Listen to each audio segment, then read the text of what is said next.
मेरा नाम रंजीत था और मैं बिहार के एक गांव का रहने वाला हूं और नौकरी की वजह से मैं दिल्ली आ गया था। कोई हुनर न होने की वजह से सड़कों पर मैं मारा मारा फिरने लगा कि जब मेरे एक दोस्त ने मुझ पर रहम खाया और मुझे गाड़ी चलाना सिखा दी। उसी दोस्त की बदौलत मुझे एक बंगले में ड्राइवर की नौकरी मिल गई। घर में सिर्फ मालिक मालकिन और उनकी एक बेटी थी। जब दोस्त ने मेरी जिम्मेदारी ली तो मालकिन ने अपनी बेटी के गाड़ी पर मुझे ड्राइवर रख लिया। मालिक की बेटी एक बड़े कॉलेज में पढ़ती थी और मैं उसकी गाड़ी चलाया करता। रोज सुबह उसे कॉलेज छोड़ता और कॉलेज से उसे शाम को बंगले पर छोड़ता। अक्सर शाम में अपने दोस्तों की तरफ निकल जाती तो मैं ही उसे लाने ले जाने का काम करता। एक गांव वाला होने की वजह से इज्जत के मामले में कुछ ज़्यादा ही फिक्रमंद था। मैंने कभी नज़र उठाकर मालिक की बेटी की तरफ नहीं देखा था। मालिक की बेटी का नाम जया था और वह एक हसीन लड़की थी, लेकिन मैं हमेशा ही नज़र झुकाकर उससे बात करता। मेरे लिए मालिक और मालकिन उन दोनों ही बहुत काबिल एहतराम लोग थे, जिन्होंने मुझे काम देकर मेरी मुश्किल आसान कर दी थी। मैं मालिक और मालकिन से बहुत ज़्यादा तवज्जो रखता था क्योंकि वे दोनों ही नेक थे। जया मुझसे सारे रास्ते बातें करती और मुझे बहुत सारी बातें बताती, लेकिन मैं सिर्फ सर हिलाने के और कोई जवाब न देता। वह भला की हसीन थी और हर क्लास में फर्स्ट आती थी। जया मुँह में सोने का निवाला लेकर पैदा हुई थी। मालिक उनकी हर बात फ़ौरन पूरी कर देते। जया ने नई गाड़ी की फरमाइश की तो मालिक ने फ़ौरन उन्हें नई गाड़ी दिला दी। जया मुझसे कहने लगी कि देखो, मैंने तुम्हारे लिए नई गाड़ी ले ली है। उनकी बात सुनकर मैंने मुस्कुरा दी। वह अक्सर मुझे छेड़ती और मेरे साथ फ्री होने के लिए सोचती, लेकिन मैं कभी भी अपनी हद से बाहर नहीं जाता। वह जब भी मार्केट जाती तो मेरे लिए ज़रूर कुछ न कुछ खरीद कर लाती। उसे मालूम था कि मेरे बहन की शादी होने वाली है। वह मेरे बहन के लिए भी कुछ न कुछ खरीद कर देती कि यह उसकी शादी के लिए गांव भिजवा दो। मैं उनकी आदत और अखलाक से बहुत मुतासिर था, लेकिन मुझे क्या पता था कि यह जया एक दिन मेरे किरदार को तार तार कर देगी। जया की बहुत कम उम्र में ही शादी हो गई थी और वह अपने मौसी के घर जाने वाली थी। जया अक्सर गाड़ी में अपने दोस्तों से बातें कर रही होती है, जिसमें उनके मंगेतर का भी नाम आता, लेकिन वह कभी उनकी बात सुनने की कोशिश न करता और अपना ध्यान इधर उधर लगाए रखता। सर्दियों के दिन थे और जब अचानक ही मालिक और मालकिन को अमेरिका जाना हुआ, क्योंकि मालिक के बड़े भाई अमेरिका में ही रहते थे।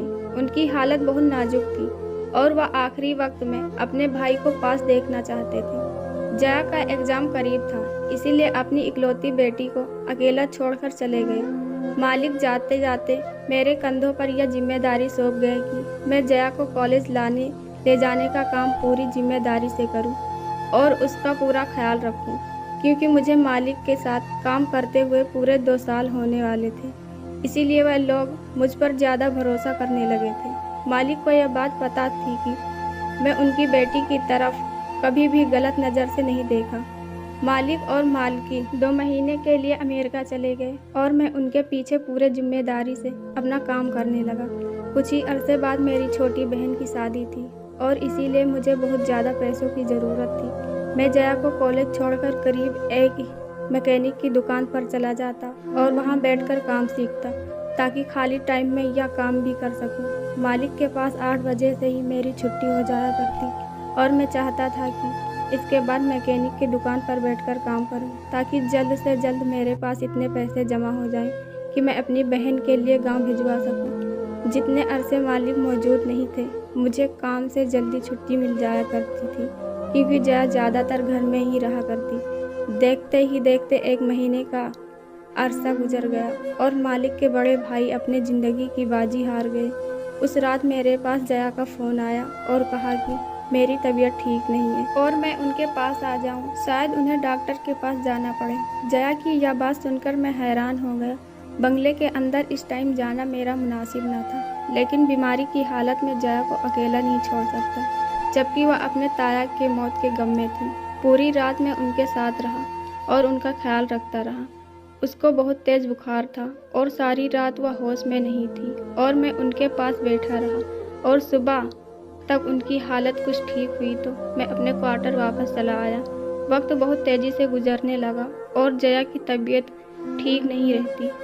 वह बहुत ज़्यादा खोई खोई सी रहने लगी। मुझे लगा वह शायद अपने माँ बाप की जुदाई से परेशान है, लेकिन मुझे क्या खबर थी कि दरअसल हकीकत क्या है। मालिक ने 1 महीना अपने भाई के बच्चों के पास गुजारा और पूरे 2 महीने बाद वह दोनों वापस आए, तो मैं उन्हें देखकर बहुत खुश हुआ। लेकिन इस वक्त मेरे कदमों तले ज़मीन निकल गई जब मालिक ने पास खड़ा डंडा उठाकर मुझे बुरी तरह पीटना शुरू किया। वह मुझे गंदी गालियां देते जा रहे थे और मारते जा रहे थे। मुझे समझ नहीं आ रहा था कि मुझसे ऐसी कौन सी गलती हो गई जो मालिक इस कदर गुस्सा है कि मेरी बात भी सुनने को तैयार नहीं। और जब मुझे पूरी बात का पता चला तो ऐसे लगा जैसे मेरे कदमों तले ज़मीन जया ने मुझ पर यह इल्ज़ाम लगाया था कि मैंने उन पर ज़बरदस्ती की है और वह अब प्रेग्नेंट है। उन्होंने कहा मैं डर के मारे यह बात उनसे फ़ोन पर नहीं बताई कि मैं उनको कोई नुकसान न पहुंचा दूं। मैंने हैरत से जया को देखा जो बहुत ही बेशर्मी से झूठ पर झूठ बोल रही थी। मैं तो जया को बहुत ही सीधा साधा और मासूम समझता था, लेकिन उन्होंने मेरे ही इज्जत का कचरा कर दिया। मालिक मेरी बात सुनने को राजी न थे और जया अपने झूठ से पीछे हटने को तैयार न थी। वह कह रही थी कि जिस रात ताया को इंतकाल हुआ उनकी तबीयत ठीक नहीं थी और उन्होंने मुझे कमरे में बुलाया था। उन्हें लगा कि शायद उन्हें डॉक्टर की ज़रूरत है, लेकिन मैं अस्पताल ले जाने के बजाय उनके साथ गलत काम पर बैठा। मालिक ने पुलिस को बुलाकर मुझे जेल भिजवाने का फैसला किया था, लेकिन जया ने उन्हें रोक दिया।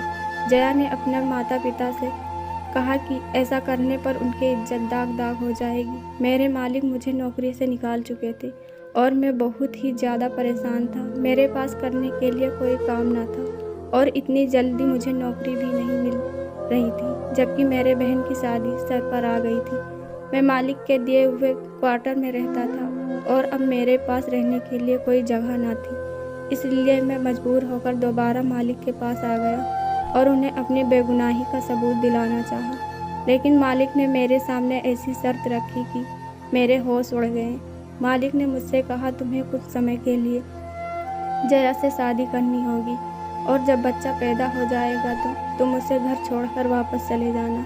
हमने बच्चा गिराने की बहुत कोशिश की, लेकिन सब डॉक्टरों ने यही कहा कि इसमें जया की मौत हो सकती है और मैं अपनी इकलौती बेटी को खोना नहीं चाहता। जया का मंगेतर भी उसे छोड़कर चला गया और इससे पहले कि ज़माने में हमारी बदनामी हो, हम जया को तुम्हारे साथ शादी कर देंगे और तुम उसे अपने साथ गांव लेकर चले जाना। जब बच्चे की पैदाइश हो जाएगी तो हम जया को वापस ले लेंगे। मैं जानता था कि यह बच्चा मेरा नहीं है और जया ने झूठ बोला है, लेकिन इसके बाद भी मैं इस बात पर राजी हो गया क्योंकि मुझे अपनी बहन की शादी के लिए पैसों की ज़रूरत थी और फिलहाल इतने पैसे मुझे मालिक ही दे सकते थे। इसीलिए मैंने जया से शादी करने के लिए हाँ कर दिया और उसके साथ शादी करके उसे गांव ले आया। जया बहुत खामोश थी। मैंने भी गांव पहुंचने तक सारा रास्ता उससे बात कोई नहीं की। शादी के बाद हम दोनों तुरंत गाड़ी से गांव आ गए। मेरी माँ और गांव वाले जया को देखकर हैरान थे और जब मैंने अपनी माँ को बताया कि मैंने शादी कर ली है तो मेरी माँ हैरान रह गई और कहने लगी इतनी बड़ी बात तुमने मुझे बताई नहीं। तेरी शादी को लेकर मेरे कितने अरमान थे, लेकिन फिर जया की मौजूदगी को महसूस करते हुए मेरी माँ खुश हो गई और जया को प्यार करने लग गई। जया बहुत खूबसूरत थी और इतनी कम उम्र की बहू देखकर मेरे माँ की सारी शिकायतें दूर हो गई और जया को मेरे कमरे में ले गई और उससे गांव की औरतों की तरह सजाने लग गई। और शाम ढले जब कमरे में आया तो जया दुल्हन के रूप में मेरे बिस्तर पर बैठी हुई थी। मैं उसे देखकर हैरान रह गया। वह कोई हूर या परी मालूम होती थी। पहली नज़र में ही मैं अपनी बीवी पर दिल हार बैठा, लेकिन मैं कैसे भूल सकता था कि मेरी इसी बीवी ने किस तरह मुझे बदकार साबित किया है। मैं उसके करीब बेड पर आकर बैठा तो वह डर के कांपने लगी। वह अच्छे से जानती थी कि उसने मुझे किस तरह से शादी की है। मैं इससे पहले कि उसे कुछ कहता वो पहले ही रोने लगी और मेरे कदमों में बैठ गई। उसके आंसू मेरे दिल पर गिर रहे थे क्योंकि मैं उसे हमेशा ही बहुत अच्छा और मुफलिस पाया था। जया रोते हुए मुझसे कहने लगी कि उसने इल्ज़ाम जो मुझ पर लगाया है उसके लिए शर्मिंदा है और उसे अपनी गलती का पूरी तरह एहसास है, लेकिन यह सब उसने मुझे बदनाम करने के लिए नहीं कहा। बहुत ही मजबूरी में किया। मैंने कहर बरसाती निगाहों से जया को देखा और उसे साफ शब्दों में कह दिया कि तुमने कितनी भी मजबूरी में यह सब क्यों न किया हो, लेकिन तुम्हारे इस बात से मेरी इज्जत नीलाम हो गई। तुम अपने गुनाह को मेरे सर पर थोप कर साफ साफ बच गई और मैं बेगुनाह होते हुए भी अपने मालिक की नज़रों में गिर गया। मैं चाह कर भी तुम्हें कभी माफ़ नहीं कर पाऊँगा, लेकिन मैं इतना बगैरत नहीं कि शादी की हुई किसी औरत का अपमान करूं। इसीलिए तुम इस कमरे में आसानी से रह सकती हो। तुम्हें किसी भी चीज़ की कोई भी तकलीफ़ नहीं होगी और जब तुम अपने इस गुनाह को दुनिया में ले आओ तो यहाँ से जाने पर भी आज़ाद होगी। मैं खुद तुम्हें तुम्हारी औलाद के साथ तुम्हारे घर छोड़ आऊँगा। मैं जया को अपने कदमों से उठाकर बेड पर बैठाकर बाहर निकलने लगा। जब जया के लफ्ज़ों ने मेरे कदमों को जंजीर कर दिया, वह कहने लगी, मैंने कोई गुनाह नहीं किया कि जिसकी पैदाइश तक मुझे यहाँ इंतज़ार करना पड़े। ना ही मैंने आपको आपके मालिक के नज़रों में गिराया है, बल्कि आपके मालिक तो आपसे बहुत मोहब्बत करते हैं। वह आप पर सबसे ज़्यादा भरोसा करते हैं। इसीलिए आपके मालिक ने अपनी ज़िंदगी की सबसे कीमती चीज़ आपके हवाले कर दी है और यह मुझे हुक्म दिया है कि शादी के बाद सारी हकीकत मैं आपको बता दूं। जया की बातों ने मुझे हैरान कर दिया।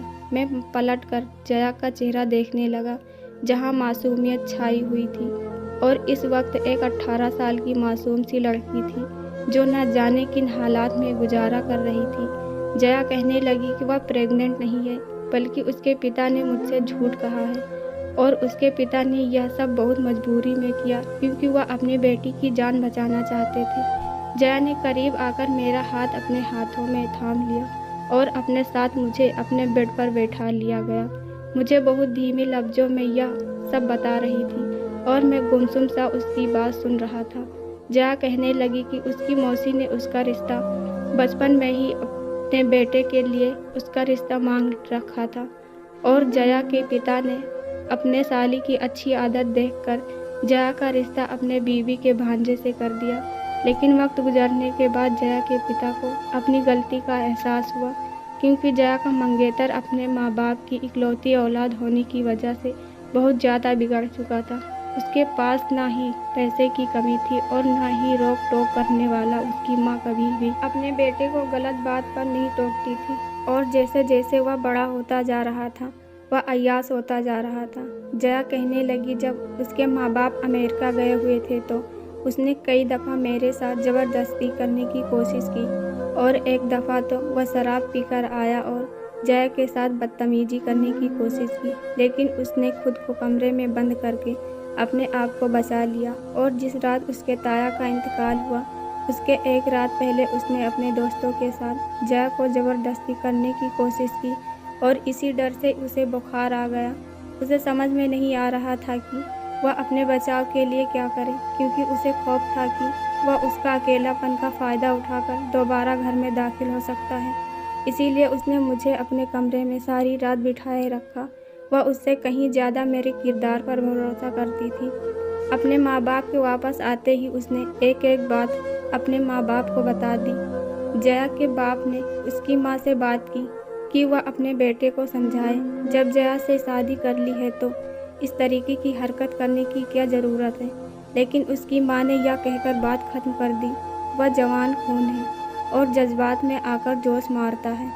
बच्चे हैं, थोड़ी बहुत मस्तियाँ तो करते हैं। जया क्यों इतना पुराने ख्यालात की है कि अपने मंगेतर के साथ कुछ वक्त भी नहीं गुजार सकती। जया कहने लगी कि जब पापा को एहसास हुआ कि उन्होंने कितना बड़ा गलत फैसला लिया है, क्योंकि उसके इतना बिगड़ने के पीछे और कोई नहीं बल्कि उसकी माँ है, तो वह शादी के बाद भी ऐसी घटिया हरकत कर सकता है। मेरे बाप ने जैसे ही उसके साथ रिश्ता ख़त्म करने की बात की तो वह ज़बरदस्ती पर उतर आया और उसने साफ साफ शब्दों में कहा कि वह मुझे किसी भी सूरत नहीं छोड़ेगा।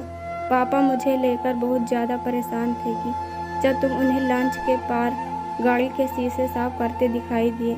मैंने पापा को यह भी बताया था कि ताया की इंतकाल वाली रात तुमने बैठकर मेरी हिफाजत की थी। पापा को अंदाज़ा हो गया था कि तुम एक सच्चे किरदार के मालिक हो इसलिए पापा ने यह फैसला किया कि तुमसे शादी करवा दे और उस कमीने से हमेशा के लिए छुटकारा ले ले। लेकिन वह शादी इतनी आसानी से नहीं होने देता।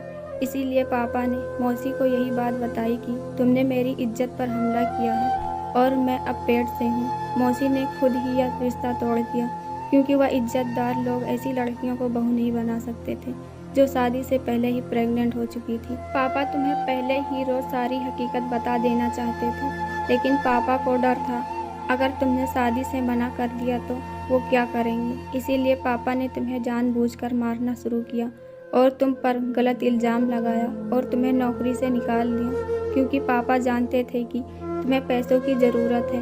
पापा को यकीन था कि तुम खुद ही पलटकर वापस आओगे तो वह शादी की शर्त रखेंगे। पापा का प्लान कामयाब हो गया था और जब तुम्हें शहर में कोई ठिकाना न मिला तो तुम खुद पापा के दर पर चले आए और पापा ने शादी की बात रखकर पापा ने अपना मसला हल कर दिया। और पापा ने मेरी शादी करके इसलिए तुम्हारे साथ गांव भेज दिया ताकि उनका बेटा हमें कोई नुकसान न पहुंचा सके। पापा जानते थे कि तुम एक बड़े जर्फ के मालिक हो और सारी सच्चाई जानने के बाद तुम मुझे कबूल कर लोगे। पापा को दुनिया की परख थी और वह पहले दिन से ही कहते थे कि तुम बिल्कुल भी लालची आदमी नहीं हो, बल्कि एक सच्चे किरदार के नेक आदमी हो। तुम चाहो तो मैं यह बात साबित कर सकती हूँ कि मैं प्रेग्नेंट नहीं हूँ और ना ही किसी गैर मर्द ने मुझे कभी हाथ लगाया है। बहुत मजबूरी में पापा ने मुझे तुम्हारे साथ विदा किया है और मैंने सच्चे दिल से तुम्हारे साथ शादी की है, क्योंकि मैं खुद ही तुम्हारे अच्छाई की गवाह हूँ। हो सके तो मुझे और मेरे पापा को एक झूठ के लिए माफ़ कर दो। जया की आंखों से आंसू टपक रहे थे और मुझे इन आंसुओं में एक बाप बेटी की बेबसी दिखाई दे रही थी। मैंने जया को अपने सीने से लगा लिया। वह एक बहुत ही प्यारी लड़की थी जिसे शायद खुदा ने इस तरह से मेरे नसीब में लिखा था। मेरी माँ ने बहन की शादी की रस्मों के साथ साथ मेरे भी शादी की रस्म शुरू की। मैं हर दिन अपनी बीवी को गांव की रस्मों रिवाजों से सजदा संवरता देखकर निहाल हो रहा था। जया ने अपने बाप को फ़ोन करके बताया था कि जहां हमारी शादी की रस्में हो रही हैं, तो जया के माँ बाप भी खामोशी से मेरे गांव चले आए और वह भी मेरी शादी में शामिल हो गए। मेरे मालिक ने आते ही मेरे सामने अपने किए की माफ़ी मांगी, लेकिन मैं तो उन्हें पहले ही माफ़ कर चुका था। मैं खुद एक बहन का भाई था और मुझे अच्छी तरह अंदाज़ा था कि कोई भी बाप या भाई अपने बेटी की शादी किसी भी ऐसे शख्स से नहीं कर सकता जो बदकार और अय्यास हो। एक बात जो मुझे अच्छी तरह समझ आ गई थी कि अपने बच्चों की किस्मत के फैसले उनके बचपन में ही करने चाहिए, क्योंकि बड़े होकर न जाने कौन सा रास्ता पकड़े या उनके दिल में किसी और की मोहब्बत आ जाए। आप इस बात से वाकिफ़ नहीं हो सकते और आपकी बहन या बेटी इतनी भी बोझ नहीं होती कि आप उसे किसी बदकार या अय्यास के साथ शादी कर दें जिसके दिल में किसी और की तस्वीर हो। दोस्तों, अगर आपको हमारी वीडियो पसंद आई हो तो लाइक, कमेंट और सब्सक्राइब ज़रूर करें। ऐसी वीडियो आपके लिए लाते रहेंगे। धन्यवाद।